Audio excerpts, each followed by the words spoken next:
Alors bienvenue à tous, bienvenue dans cette nouvelle vidéo. Donc aujourd'hui on m'a demandé de parler de la communication avec le pervers narcissique. Alors d'emblée je vais vous dire qu'il ne s'agit pas d'une communication classique, bien entendu. On peut plutôt dire qu'il n'y a pas de communication avec le pervers narcissique et qu'il fait tout justement pour qu'il n'y ait pas de communication. Donc je vais essayer d'être un petit peu structurée parce que je pense que c'est un sujet dans lequel j'ai déjà parlé et ça peut être un peu redondant pour certaines personnes puisque j'ai déjà parlé de la communication avec les pervers narcissiques. Alors ici je vais vraiment me centrer que sur la communication ou plutôt sur la non-communication et expliquer comment ils font en fait pour vous dérouter pour que la communication n'ait pas lieu en fait. Donc il faut bien comprendre que le pervers narcissique va fonctionner d'une façon qui est vraiment particulière. Il ne fonctionne que comme ça, donc vous n'aurez pas la possibilité en fait de vous expliquer avec lui parce qu'en fait tout ce qu'il cherche c'est de vous mettre en échec dans cette communication et justement de vous empêcher d'arriver à vos fins à ce niveau-là. Alors il va utiliser différents moyens effectivement, donc j'ai mes petites notes, hein, c'est pour ça que je regarde un petit peu de temps en temps vers le bas parce que j'avais envie que cette vidéo soit un petit peu plus structurée. Et donc au départ, il faut comprendre que la communication au départ est faite avec le PN dans une relation assez particulière déjà, hein, puisque la relation avec le PN n'est pas une relation d'amour, mais plutôt une relation d'emprise, une relation où il y a un pouvoir. Donc lui, tout ce qu'il vise, c'est à conserver son pouvoir, donc c'est-à-dire en floutant votre esprit, c'est-à-dire en vous communiquant des choses qui sont assez troubles. Et il est assez fréquent que vous allez découvrir chez les pervers narcissiques toute une série de mécanismes qui souvent ne sont pas comment dire, mis en lumière justement. Il aime bien tout ce qui est trouble et tout ce qui est caché. De façon générale, on peut dire que le pervers narcissique c'est un petit peu comme les vampires dans les films. Ils fuient la lumière, ils ne veulent pas être détectés. Alors, le premier type de communication, le premier moyen qu'il utilise, qui est assez, comment dire, flagrant, c'est qu'il n'utilise justement pas la communication directe. Donc c'est-à-dire que quand on va vers quelqu'un pour communiquer, pour lui parler, c'est pour arranger un problème, c'est pour déposer de l'émotionnel, c'est pour que chacun prenne part à la conversation. Donc le premier type de communication qu'utilise le pervers narcissique, c'est la communication non directe. Donc autrement dit, il va chercher à ce que la communication échoue. C'est-à-dire que quand deux personnes vont aller l'un vers l'autre pour communiquer, c'est pour que chacun dépose ses affects, c'est pour que chacun trouve une place dans les conversations, donne ses avis et parfois des avis opposés et que l'on trouve à mi-chemin des deux avis une façon de faire qui puisse satisfaire chacun. Donc chacun pour ça doit mettre de l'eau dans son vin, chacun doit faire un effort que le pervers ne va pas faire en fait. Donc en fait il va tout faire pour que la communication ne soit pas directe, en fait pour qu'il n'y ait pas de communication.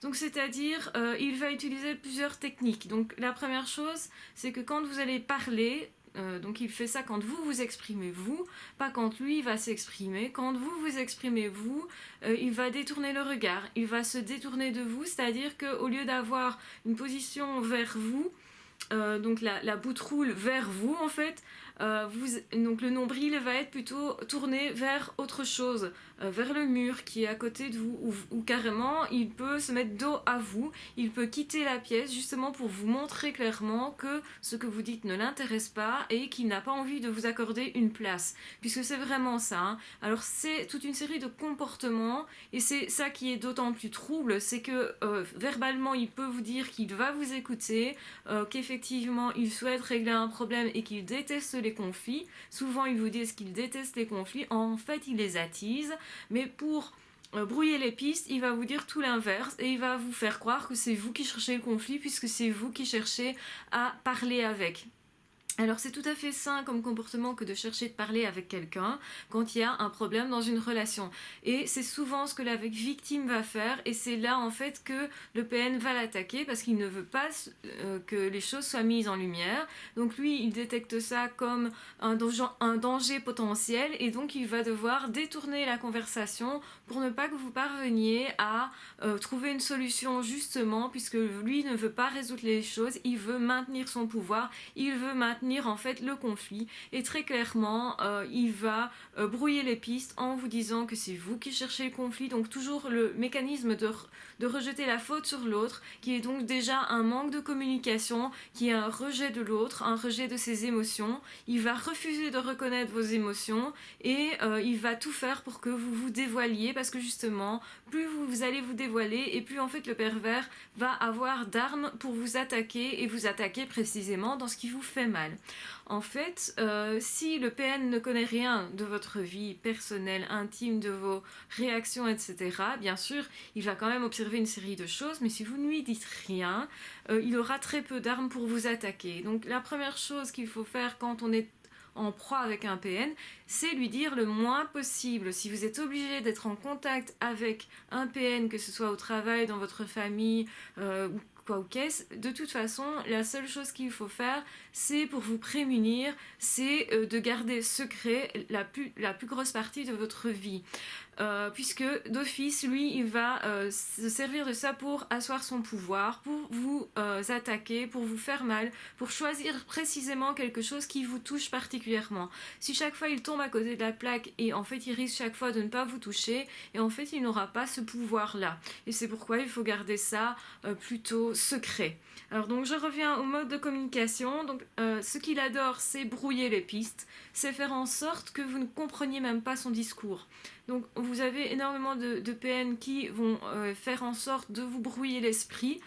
C'est justement pour empêcher cette solution d'être trouvée et pour empêcher au final la communication, puisque la communication sert quand même à ça, à ce que chacun se comprenne l'un l'autre. Et bien là, il va vraiment brouiller les pistes. Donc il va vous répondre à côté de la plaque, il va se détourner de vous, il va répondre au téléphone à quelqu'un d'autre, il va parler à quelqu'un d'autre, il va opposer les personnes qui sont dans la pièce simplement pour ne pas qu'elles se lient contre lui. Donc il va tout faire en fait pour qu'il n'y ait pas de communication et il va changer de sujet. C'est très très fréquent que les PN fassent ça, ils changent de sujet, ils changent parfois d'avis comme de chemise, au point qu'ils peuvent défendre une théorie et puis tout à fait dans la phrase suivante l'autre, donc l'inverse. Il peut dire je suis pour et puis 5 minutes après non je suis contre, c'est toi qui as mal compris, tu crois que j'étais pour, et bien non, c'est toi qui as mal compris. Donc c'est toujours l'autre qui interprète mal, donc c'est toujours le même mécanisme de remettre sur l'autre la faute de la non-communication est remise sur l'autre. Donc il vous reproche de ne pas savoir communiquer, vous reproche de ne pas être apte à la relation, c'est vous qui n'êtes pas apte à avoir assez d'amour par exemple, c'est vous qui n'êtes pas apte ou qui êtes bizarre. Donc tout est rejeté sur l'autre, alors qu'en réalité vous, votre situation, votre comportement est tout à fait sain. Quand il y a un problème quelque part, il est tout à fait sain d'aller trouver cette personne et lui dire écoute non, là j'ai un problème avec toi, avec cette chose là, je veux en parler.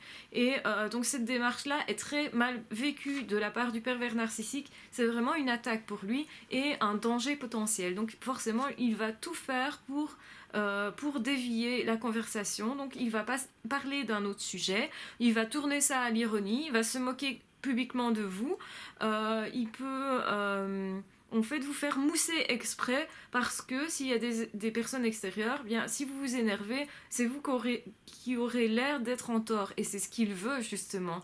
Et alors il va pouvoir vous pointer du doigt en disant vous voyez, elle sait pas communiquer, elle s'énerve pour rien, ou il sait pas communiquer, il s'énerve pour rien.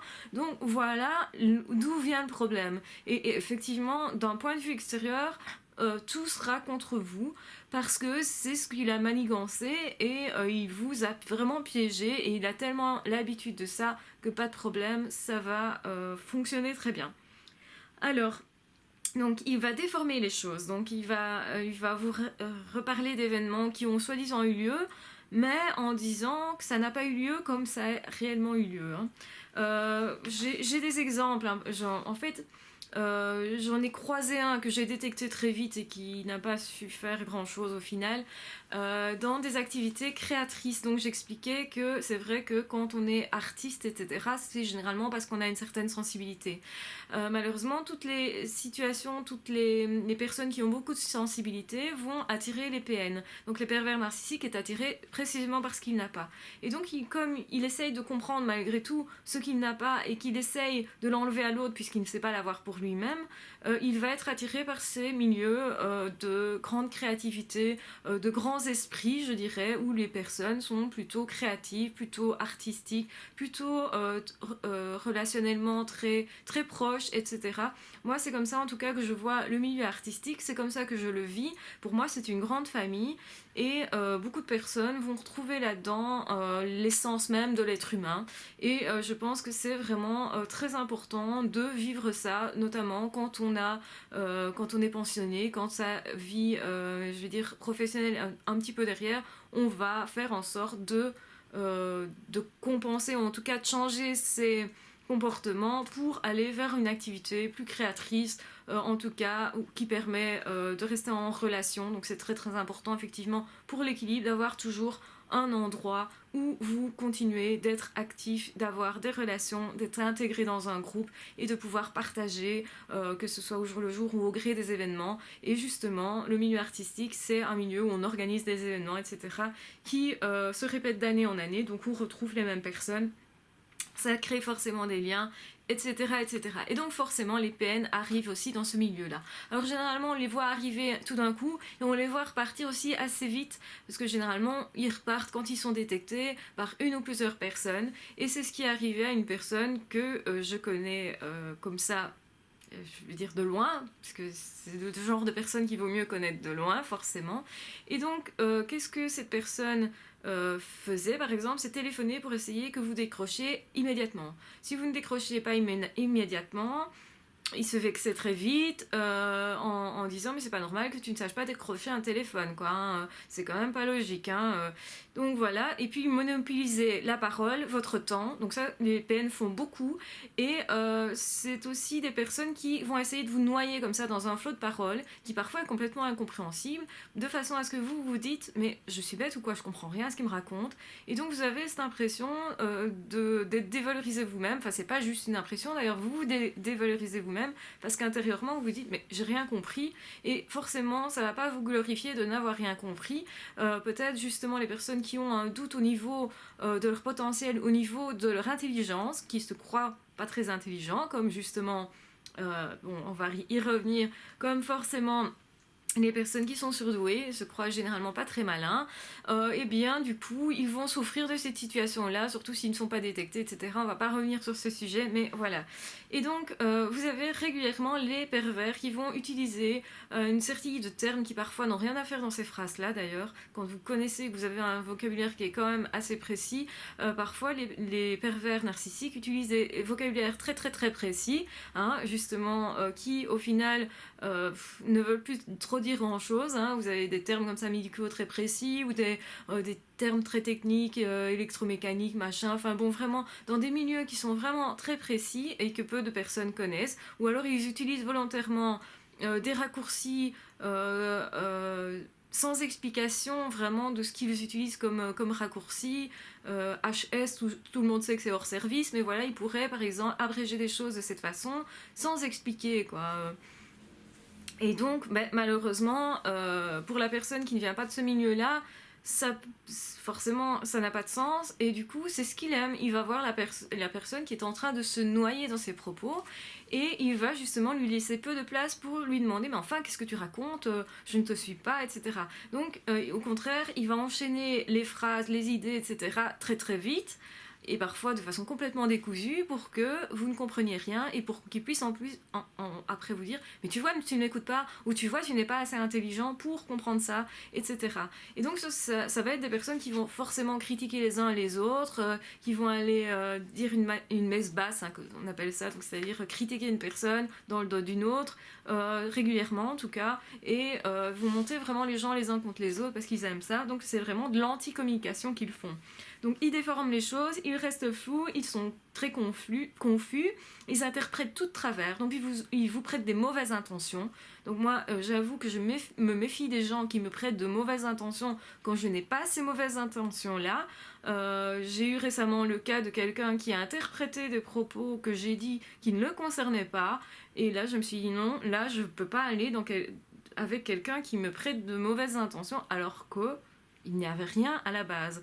Donc vous avez des gens comme ça qui sont un peu paranoïaques et malheureusement on a un peu tendance forcément quand on a connu des pervers narcissiques à les mettre sur le côté parce que ces personnes fonctionnent quand même d'une façon un peu particulières qui font que c'est pas toujours ça non plus au niveau de la communication. Et donc là, le PN va utiliser vraiment les peurs de l'autre, justement, vont pouvoir le faire passer comme dérangé, etc., de toutes les façons possibles, hein. Donc évidemment, le PN, dans le genre anti-communication, ce qu'il fait forcément, c'est mentir. Donc ça, j'en avais déjà parlé. Il ment, mais avec des éléments qui pourraient être vrais. En tout cas, il peut mélanger très fortement ce qui est vrai de ce qui ne l'est pas et va déformer. Et donc, je parlais d'une personne que je connaissais dans le milieu artistique qui effectivement disait ah ouais, d'ailleurs on m'a dit ça de toi, et en fait je me suis rendu compte que c'est une histoire que je lui avais racontée moi-même, sauf qu'il ne se souvenait plus de la base de ça, et donc forcément ça n'a pas atteint son but puisque là c'était complètement grotesque. Mais le pervers narcissique, quand vous lui dites ce n'est pas vrai et que vous lui mettez des preuves sous le nez, il va nier les preuves, il va nier l'évidence. Mais quand il ment, il va intégrer des éléments de faits réels pour que ça fasse plus vrai. Et c'est ça qui va prêter confusion parfois, justement, que ce soit pour vous, que ce soit pour l'entourage éventuellement, hein. Donc là, effectivement, il y a un danger puisque il va transformer la réalité et parfois la transformer très peu, juste pour attribuer en plus. Il va par exemple reprendre des phrases qui ont été effectivement dites et que vous avez entendues d'une personne en ajoutant elle a ajouté cette phrase-ci. Et cette phrase-ci, effectivement, c'est une attaque vous concernant. Et comme vous avez entendu tout le reste de la conversation qu'il vous a expliqué, vous avez tendance à croire que le restant était peut-être vrai aussi. Donc ça, c'est une façon aussi de faire de la non-communication, c'est-à-dire de vous déstabiliser, c'est-à-dire de vous empêcher de rétablir les choses dans le bon ordre, et donc, autrement dit, pour le PN, de conserver son pouvoir sur vous, et du coup de vous faire perdre votre propre pouvoir sur vous-même, hein, puisque le PN n'a pas de pouvoir en tant que propre, c'est uniquement ce que vous lui attribuez comme pouvoir qu'il peut utiliser. Donc voilà. Il va forcément opposer des personnes et dire bien cette personne-là dit exactement l'inverse de toi, défend l'idée contraire, vont attaquer vos propos, en fait tout pour essayer de vous déstabiliser, quelle que soit la façon. C'est vraiment de la non-communication et toujours la recherche d'imposer son pouvoir. Alors, ça peut être aussi une non-communication dans le sens de ne pas être présent quand il a promis l'être. Ça peut être être en retard ou arriver à des moments où il est sûr que ça vous ennuie. Donc ça c'est une façon en fait de détourner la communication de façon de ne pas que la communication ne soit pas en face à face. Il peut aussi sortir des phrases qui n'ont rien à voir du tout avec le contexte, qui vont déstabiliser. Changer de conversation, ça on en a déjà parlé. Il va se montrer distrait à ce que vous lui dites. Parler d'autre chose, donc ça on en a parlé. Décrocher son téléphone, parler avec quelqu'un d'autre. Ou commencer à tapoter sur son téléphone justement pour ne pas vous prêter l'attention. Va vous faire la tête sans raison, et ça c'est très très fréquent. Il va pas dire ce qu'il y a comme problème, mais par contre il va vous râler dessus. Vous allez voir par son comportement qui vous râle dessus ou qu'elle vous râle dessus. Sauf qu'il n'y a pas de raison en fait, et c'est simplement justement, il va jamais expliquer la raison pour que vous vous imaginiez tout et n'importe quoi. Le but c'est de vous faire mousser en fait, hein. C'est de vous faire mousser, et c'est vous en fait qui allez combler les vides. Comme le pervers va vous laisser beaucoup de place à ce niveau-là, au niveau de l'imagination, et que quand quelqu'un vous tire la tronche, généralement c'est rarement positif, c'est que vous avez fait quelque chose de mal, donc vous allez commencer à chercher ce que vous avez fait. Où vous pourriez être en tort en fait. Et c'est précisément ce qu'il veut, parce que c'est ça qui vous dégrade. Tant que vous cherchez sans avoir d'explication, en fait, il garde un pouvoir sur vous. Donc il ne va jamais vous expliquer où est le problème. Parce qu'en fait, le problème, il n'y en a pas, il le crée de toute pièce. Et une fois que vous allez comprendre ça, vous n'aurez plus besoin de chercher à établir une communication. Parce qu'en fait, la communication, elle est impossible avec le pervers. Il n'y a pas de communication possible. Il va peut-être faire semblant de vous comprendre à certains moments, semblant de vous aimer, ça toujours. Semblant de vous séduire, là oui, mais c'est même pas semblant, il va vous séduire, il va chercher à vous séduire par toutes les façons possibles, et toutes les techniques sont bonnes. il n'y a pas de règle en fait. Donc par rapport à une autre personne qui va chercher à vous respecter un minimum, et même s'il y a un conflit, il y a quand même toujours possibilité de communication, même si cette communication se passe mal et qu'au final on ne trouve pas de solution parce que les deux sont trop opposés, ou les besoins de chacun sont trop opposés et au final sont contraires. Avec un PN, vous n'avez même pas ça. Il n'expose pas ses besoins, justement, pour ne pas que vous puissiez l'attaquer sur ses propres besoins, sur son fonctionnement, etc. Par contre, il va chercher à avoir des infos sur vous au maximum, sur vos émotions surtout. Ça l'intéresse énormément, juste pour savoir, justement, si vous perdez pied ou pas, et donc, du coup, s'il a du pouvoir sur vous ou pas. Donc voilà, je pense que on a fait un petit peu le tour. Il va changer d'avis, il va rester évasif, il va faire des allusions, son discours va être assommant, va vous empêcher de réfléchir par vous-même, va vous donner de mauvaises prémices, donc vous allez partir avec des idées qui sont en fait fausses au départ, d'événements qui se seraient passés, qui ne se sont jamais passés, des choses comme ça. Il va vraiment brouiller les pistes de toutes les façons. Il va garder le silence au moment où il devrait réagir. Quand vous attendez une réponse de quelque chose, en fait, il répond pas. Et donc ça, c'est une façon justement de ne pas communiquer, de garder le pouvoir. Donc, que faire par rapport à ce type de communication? Ne cherchez plus de communication avec un PN. Ne cherchez pas à résoudre des problèmes. Parce qu'il n'y a pas de problème, en fait. Et il n'y a pas, du coup, il n'y a pas de solution. Il est créé de toutes pièces. Comprenez vraiment ça. Le PN crée le problème de toutes pièces. Ne cherchez plus à vous rabaisser, à aller discuter avec, parce qu'il jouit de ça. Et c'est à ce moment-là, justement, qu'il va vous attaquer, qu'il va vous faire croire que vous êtes moins que les autres, que vous ne comprenez rien, que vous n'êtes pas intelligent, que vous n'êtes pas intéressant, qu'au final, il ne va pas vous donner de place dans la conversation. Donc, n'allez pas parler avec un PN, vous le niez, parce que ça, il supporte pas, par contre, vous le niez, vous faites comme lui, vous détournez, il vient vous parler, vous détournez, vous détournez, vous lui tournez le dos, vous commencez à jouer avec vos doigts, regardez en l'air, vous lui révélez sans raison, et très vite, il va se mettre à distance de vous, parce que il va comprendre que c'est plutôt vous qui essayez d'avoir un pouvoir sur lui, et ça, ce sont des choses qu'il fuit. Donc pour toutes les personnes qui posent la question que faire quand on est encore en communication, bon, avec un PN, que faire quand on est obligé d'être en relation avec un PN? Eh bien, ne soyez pas en relation justement. Ne vous investissez pas. Ne dites pas qui vous êtes, ce que vous faites, pourquoi, gardez vos émotions pour vous. Si vous êtes juste en relation avec lui, eh bien, feignez des émotions. Par exemple, si vous critique, vous dites « Oh merci, c'est sympa parce que je trouve que tu t'intéresses à moi et c'est bien. » Donc vous allez faire l'inverse de ce à quoi il s'attend justement pour impliquer l'inverse aussi de ce qu'il voulait faire. Donc c'est-à-dire que si vous le critiquez, s'il vous critique, vous allez réagir en faisant le foufou, en étant plutôt content de ça. Et justement, il ne veut pas que vous soyez content de quelque chose, il ne veut pas que vous vous sentez bien, que vous vous sentiez bien dans la relation, il veut l'inverse, donc du coup, il aura tendance à ne plus vous critiquer parce qu'il va croire que ça vous apporte quelque chose. Ou vous lui faites croire que vous appréciez la douleur, en fait, que vous êtes masochiste, que vous trouvez ça génial. Ça va le dérouter complètement. Donc il va vous laisser davantage tranquille. Évidemment, il ne faut pas qu'il découvre le pot rose, c'est-à-dire que vous feignez les choses. Hein. Donc évidemment, quand on est en relation avec un pervers narcissique, eh bien ne répondez plus. Il va vous poser une question, vous répondez oui, non, oh je ne sais pas, je te répondrai plus tard, ou enfin voilà. Donc ne vous laissez pas faire. Prenez parfois le temps de réfléchir parce que parfois ils essayent de savoir ce qui se passe en vous juste comme ça quoi, donc pour se renseigner sur vous. Donc ce qu'il faut faire, c'est rester évasif, euh, montrer que ça vous intéresse pas. Ce qui vous intéresse ne doit pas être trop valorisé pour que justement il n'attaque pas ce qui vous passionne vous. Comme ça, en fait, il va tomber chaque fois à côté de la plaque et ça risque de ne pas vous faire très mal parce que voilà, votre cœur n'est pas là quoi.